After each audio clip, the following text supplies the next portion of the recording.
Good morning, ladies and gentlemen. Welcome again to my YouTube channel. Today we would like to discuss about writing indirect sentence. Kali ini kita akan mendiskusikan tentang bagaimana cara, beberapa langkah, dan mengenal beberapa konsep terkait dengan writing indirect sentence atau kalimat tidak langsung, karena kalimat tidak langsung ini kita gunakan dalam penulisan ilmiah dalam rangka untuk menghindari plagiarisme. Tentunya nanti akan saya sedikit singgung tentang direct speech. Let's go. Hello everyone, welcome back to Mr. Al. Hi, I'm Rizal. I would like to share my experience.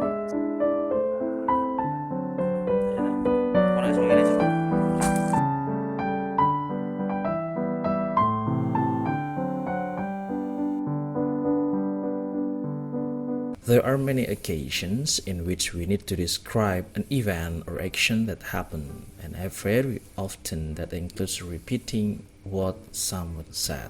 Such occasion can include a social situation as well as in a work, email, or presentation. In order to describe what people said, there are two different types of speech. There are direct speech and indirect speech or reported speech. Direct speech. When we want to describe what someone said, one option is to use direct speech. We use direct speech when we simply repeat what someone says, putting the phrase between speech marks. For example, like this: Paul came in and said, "I'm really hungry." It is very common to see direct speech used in books or in newspaper articles. For example, the local MP said, "We plan to make this city a safer place for everyone." So, ladies and gentlemen, direct speech is usually found in novel, short story, or news, because we like to recapturing or retelling the facts. But in academic writing, we should use indirect. As you can see, with direct speech, it is common to use the verb to say or said in the past. But you can also find other verbs used to indicate direct speech, such as ask, reply, and shout.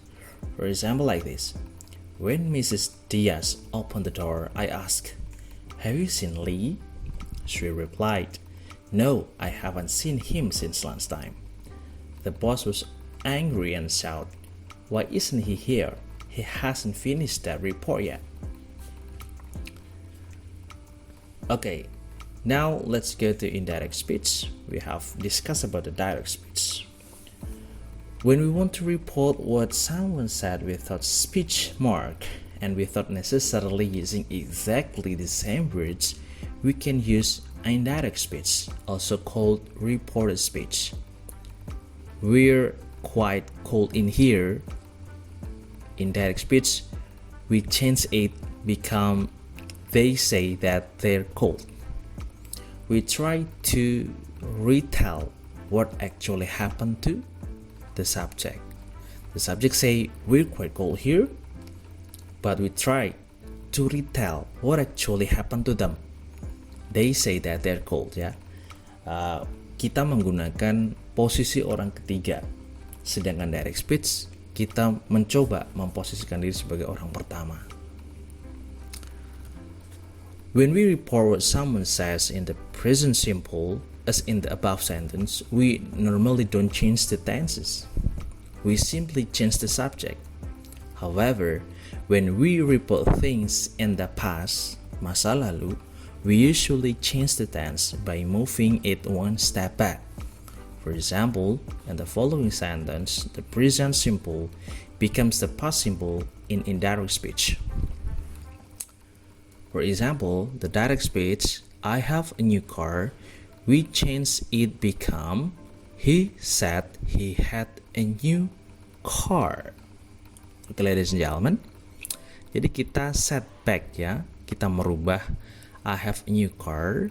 Selain kita merubah subjeknya, kita juga merubah tensesnya. Yang semula adalah present simple menjadi simple past. Begitu juga yang lainnya. Misalkan kita pakai present continuous, maka kita juga ganti menjadi past continuous.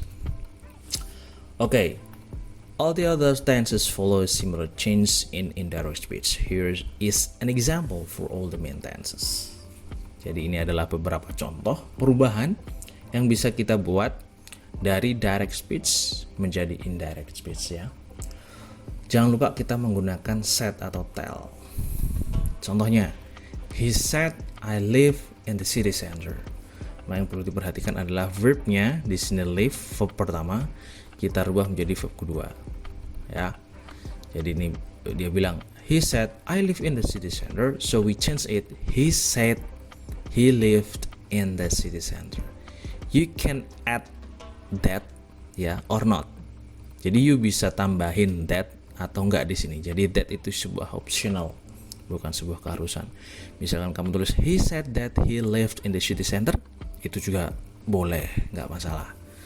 Now let's go to the second one. He said I'm going out. Ya, I'm going out become was going out. Ya, kenapa ini was? Karena subjeknya kita rubah dari I menjadi he. He said that he was going out, atau he said he was going out. And then the next, he said I finished. Kita rubah menjadi he said he had finished. Di sini present perfect kita rubah menjadi past perfect ya. Di sini I have finished dia menjadi I had finished. Jadi yang dirubah adalah have-nya menjadi had. Kemudian di sini ada lagi he said I have been studying menjadi he had been studying. I arrived before you, he had arrived before you. Ya, di sini adalah past simple kita rubah menjadi past perfect ya. He said I had already menjadi he said he had already left. Ini mostly same karena past perfect itu kan paling akhir ya. Setbacknya paling akhir dalam tenses itu kan past perfect. Jadi kalau sudah past perfect ya tetap sama karena tidak ada apa lagi. Past yang paling pas adalah past perfect. Kemudian future simple I'll be there menjadi he would be there at 2 p.m. I will be menjadi he would be. I'm going to call menjadi he was going to call. Ya, jadi kuncinya yang pertama adalah kita rubah subjeknya. Kemudian yang kedua kita change the tenses ya. Kita set back present ke past ke past perfect. Seperti itu. Okay, the same rule of moving the tenses one step back also applies to modal verbs ya. Jadi ini juga berlaku untuk modal verbs. Modal can, must, may, shall ya. Jadi kalau di sini she said I can swim, can kita rubah menjadi could ya. She said I must go, she said she had to go. Must di sini kan kata gantinya have to kan. Maka have to berubah menjadi had to. She said I may drive that. May berubah menjadi might. She said shall we start? Shall menjadi should ya. She said I will call you. She said she would call me. Jadi modality ini juga berubah menjadi bentuk kedua. Seperti itu. Okay, now let's go to the next. Okay everybody, don't forget to use say or tell ya. As an alternative to using say, we can also use tell or told in the past in reported speech. But in this case, you need to add the object pronoun. For example, he told me he was going to call Ellen. He told me ya. Artinya he told me artinya dia menceritakan kepadaku bahwa seperti itu kalau kita memakai tell. Atau he said to me itu juga bisa sih sebenarnya. They told her they will arrive a little late. You told us you'd already finished the order. Jadi nanti Anda tidak hanya memakai explained, said ya, Anda bisa memakai told gitu. Misalkan saya akan mengutip kata-katanya Plato. Plato explained to us gitu kan. Kita memakai bentuk kedua. And then changing time expression ya. Sometimes it's necessary to change the time expression when you report speech, especially when you are speaking about the past and the time reference no longer applies. For example, direct speech-nya seperti ini. I'm seeing my brother tomorrow. Jadi kita merubah tomorrow menjadi she said she was seeing her brother the following day. Ya.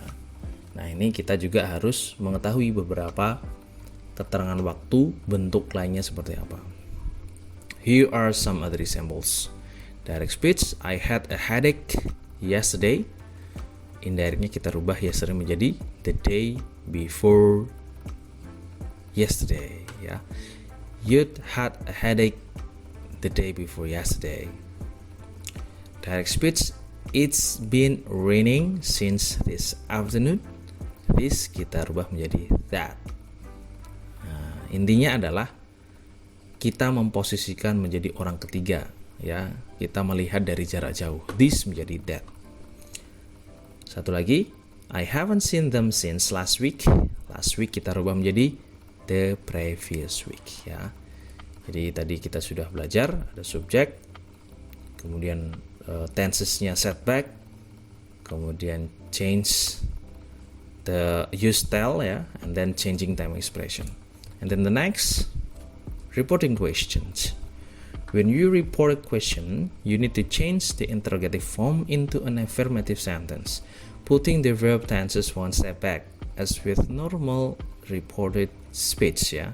Sama juga setback lagi.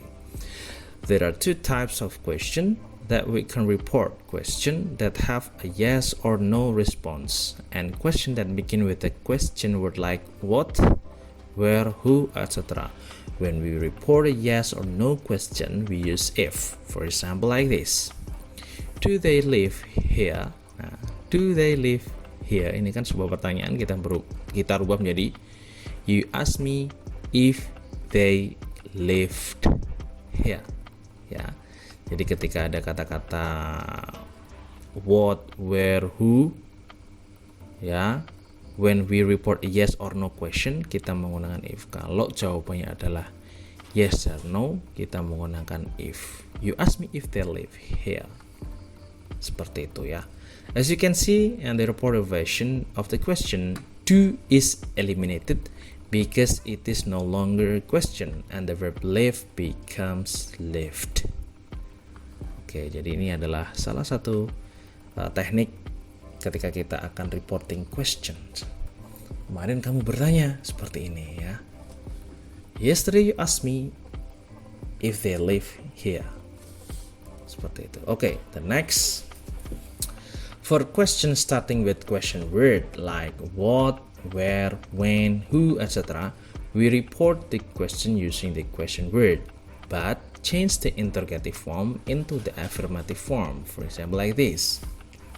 Ketika kita di direct speech menggunakan kata langsung where do they live bertanya, maka di indirect kita rubah pertanyaan itu menjadi sebuah statement atau sebuah pernyataan, ya. Where do they live? You ask me where they lived. Ya, jadi ini bukan pertanyaan lagi, tapi ini pernyataan. Kemudian when are you leaving menjadi he asked us when we were leaving. Ya, jelas ya. How will they get here? She asked me how they would get here. Jadi yang semula ini adalah pertanyaan, kita rubah menjadi pernyataan, atau yang semula question kita rubah menjadi statement. Karena di indirect speech tidak mengenal question secara langsung. When we report a question, we normally use the verb ask. As with the verb to tell, the verb to ask is normally followed by an object pronoun, though it is possible to omit it. Jadi ini sama dengan kayak he said that, gitu kan, atau he tell, he explained, tapi kita rubah menjadi he asked atau he questioned. It's okay, ya. Oke, sekarang kita mencoba reporting order and request, ya. When you give someone an order, you use the imperative form, which means using just the verb without the subject. For example, call me back later, have a seat, don't do that, kita ganti, ya. Call me back menjadi you told me to call you back later. Gitu ya. Jadi call menjadi to call, have to have, don't do not to do. Artinya yang semula order atau request ya, ini kan verb satu saja nih. Call me, have a seat, don't do. Kita tambahi to di depan verbnya. You told me to call you back later. He told me to have a seat. She told us not to do. Oke ya. Jadi ini reporting order and request. When you make a request, you normally use words like can, could, or will. For example, could you call me back later?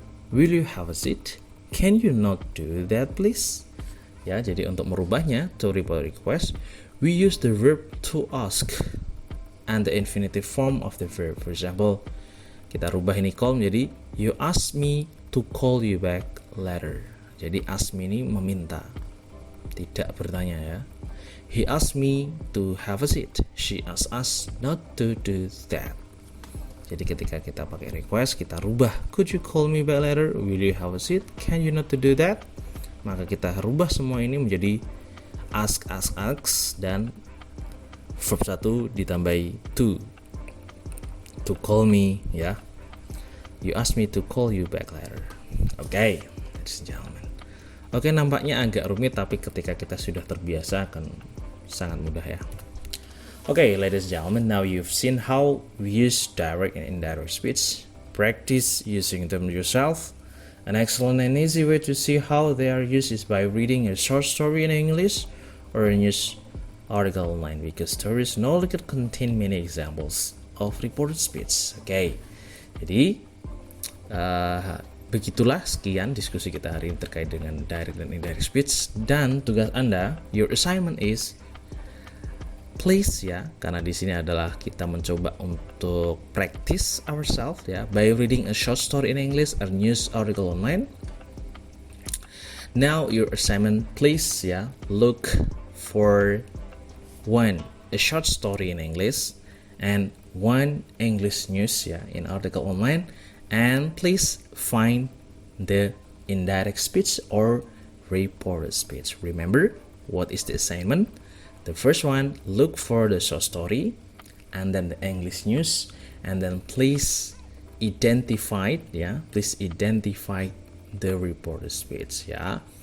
We try to make indirect speech or reported speech common in our life. Okay, thank you so much for your attention. See you on the next video. Bye bye.